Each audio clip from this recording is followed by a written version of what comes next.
सुप्रभात प्यारे बच्चों। आज हम आपको हिंदी व्याकरण का टॉपिक अलंकार कराने जा रहे हैं। अलंकार शब्द दो शब्दों से मिलकर बना है, अलम प्लस कार। अलम का अर्थ होता है आभूषण या गहना और कार का अर्थ है करने वाला, यानी जो भूषित या अलंकृत करे उसे अलंकार कहते हैं। जिस प्रकार स्त्रियां आभूषण से अपने शरीर की शोभा बढ़ाती हैं, उसी प्रकार कवि जो है अलंकार से कविता की शोभा बढ़ाते हैं। तो इसके दो भेद होते हैं, शब्द अलंकार और अर्थ अलंकार। तो शब्द अलंकार की परिभाषा क्या है? जहाँ शब्द अथवा वर्ण की आवृत्ति होने से काव्य में विशेषता पैदा होती है, वहाँ शब्द अलंकार होता है। इसके अंतर्गत अनुप्रास, यमक और श्लेष अलंकार आते हैं। अर्थ अलंकार क्या है? जहाँ अर्थ से रचना में चमत्कार आए, वहाँ अर्थ अलंकार होता है। इसके अंतर्गत उपमा, रूपक, उत्प्रेक्षा, अतिशयोक्ति और मानवीकरण अलंकार आते हैं। तो अब हम सब इनका परिचय जानेंगे कि अनुप्रास अलंकार क्या है। अनुप्रास का अर्थ होता है अनु मीन्स बार बार और प्रास का अर्थ होता है रखना, यानी किसी वर्ण का बार बार आना अनुप्रास अलंकार कहलाता है, या वर्णों की बार बार आवृत्ति होना अनुप्रास अलंकार कहलाता है। तो इसके अंतर्गत रघुपति राघव राजा राम, तो सारे वर्ण जो है रे से शुरू हो रही हैं। या दूसरा उदाहरण, चारों चंद्र की चंचल किरणें खेल रही थी जलथल में। तो चे की आवृत्ति से ये क्या हुआ? अनुप्रास अलंकार हो गया। नेक्स्ट है यमक अलंकार। यमक अलंकार में एक शब्द दो बार आएगा, लेकिन दोनों बार उसका मतलब अलग होगा। जैसे 3 बेर खाती थी वो 3 बेर, तो 3 बेर, पहला 3 बेर मीन्स 3 फल, और दूसरा 3 बेर का मतलब 3 टाइम्स, यानी 3 बार खाती थी। दूसरा, काली घटा का घमंड घटा, तो यहाँ पर घटा शब्द 2 बार प्रयुक्त हुआ है। पहला काली घटा यानी काले काले बादलों के लिए, और दूसरे घटे का अर्थ क्या है कि कम हो गया, यानी बादल बरसे और उनका घमंड जो है कम हो गया है। श्लेष अलंकार, श्लेष का अर्थ होता है चिपका हुआ होना। तो जहाँ एक शब्द के साथ अनेक शब्द चिपके हुए होते हैं, वहाँ श्लेष अलंकार होता है। जैसे रहीमन पानी राखिए, बिन पानी सब सून, पानी गए न उबरे, मोती मानुष चून। तो पानी के संदर्भ में ये 3 प्रयोग हुए हैं कि मोती पानी में चमक, पानी से जो है मोती में चमक पैदा होती है। पानी का अर्थ मनुष्य की आंख का पानी, यानी इज्जत के लिए पानी का प्रयोग। चून के पक्ष में यानी आटा गूंदना, तो पानी का प्रयोग होता है। तो यहाँ पर क्या है? श्लेष अलंकार है। दूसरा उदाहरण है आपको, सुवर्ण को ढूंढत फिरत कवि व्याभिचारित चोर।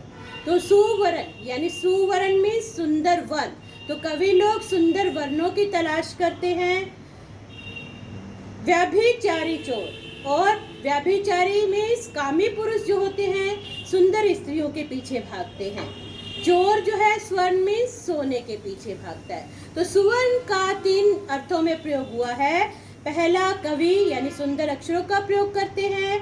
दूसरा, चोर जो है सोने को ढूंढता है। व्याभिचारी पुरुष जो है सुंदर स्त्रियों की तलाश में रहते हैं। तो बच्चों, ये 3 हमने शब्द अलंकार के उदाहरण बताए। अनुप्रास यानी वर्णों की बार बार आवृत्ति होना। यमक, एक शब्द 2 बार आना, लेकिन दोनों बार उसका मतलब जो है अलग हो जाना। श्लेष का अर्थ होता है चिपका हुआ होना, एक शब्द के साथ अनेक अर्थ जो है चिपके हुए होते हैं। नेक्स्ट हम कराएंगे अर्थ अलंकार। अर्थ अलंकार की परिभाषा में जहाँ अर्थ में, रचना में अर्थ से जो है रचना में चमत्कार आए, वहां पर अर्थ अलंकार होता है। तो इसके भेद हमने बताए थे, उपमा, रूपक, उत्प्रेक्षा, अतिशयोक्ति और मानवीकरण। तो सबसे पहले है उपमा। उपमा का क्या अर्थ होता है? उपमा का अर्थ होता है समानता दिखाना, यानी किसी वस्तु का दूसरे से समानता या मेल करना। तो यहाँ पर इसमें 4 अंग होते हैं, उपमेय, उपमान, वाचक और साधारण शब्द। यानी चारों अंग अगर होते हैं तो पूर्ण उपमा कहलाता है। यदि इसमें से कोई अंग लुप्त हो जाए तो लुप्त उपमा कहलाता है। तो इसका उदाहरण उपमेय का, पीपर पात सरिस मन डोला, यानी मेरा मन पीपल के पत्ते के समान डोल रहा है। तो इनमें सरिस, समान, सम, सा, सी शब्दों का प्रयोग किया जाता है। नेक्स्ट है रूपक अलंकार। रूपक का क्या अर्थ होता है? किसी का रूप धारण कर लेना, यानी जहाँ उपमेय उपमान का रूप धारण कर ले वहाँ पर रूपक अलंकार होता है। तो इसका उदाहरण, मैया मैं तो चंद्र खिलौना ले हूँ। तो यहाँ पर चांद को खिलौने का रूप दे दिया गया है। नेक्स्ट है उत्प्रेक्षा अलंकार। उत्प्रेक्षा में संभावना जताई जाती है, जनु, मानो आदि शब्दों का प्रयोग किया जाता है। जैसे, कहती हुई ये उत्तरा के नेत्र जल से भर गए, हिमकणों से पूर्ण मानो हो गए पंकज में। या हरे मुख मानो मधुर मयंक। यहाँ पर मानो या जनु आदि शब्दों का प्रयोग हुआ है, तो ये क्या है? उत्प्रेक्षा अलंकार है। नेक्स्ट है अतिशयोक्ति अलंकार। अतिशयोक्ति का अर्थ होता है बढ़ा चढ़ाकर बात कहना, यानी जैसे हनुमान की पूंछ में लगन न पाई आग, लंका सिगरी जल गई, गए निशाचर भाग। यानी अभी हनुमान की पूंछ में आग भी नहीं लगी थी, सारे लंका निवासी जो है भाग गए। तो इतनी बढ़ा चढ़ाकर बात की गई है। या दूसरा उदाहरण, देखो साकेत नगरी आसमान से मिलने लगी। तो इस तरह से ये उदाहरण जो है बढ़ा चढ़ाकर जिसका वर्णन किया जाए, अतिशयोक्ति अलंकार होता है।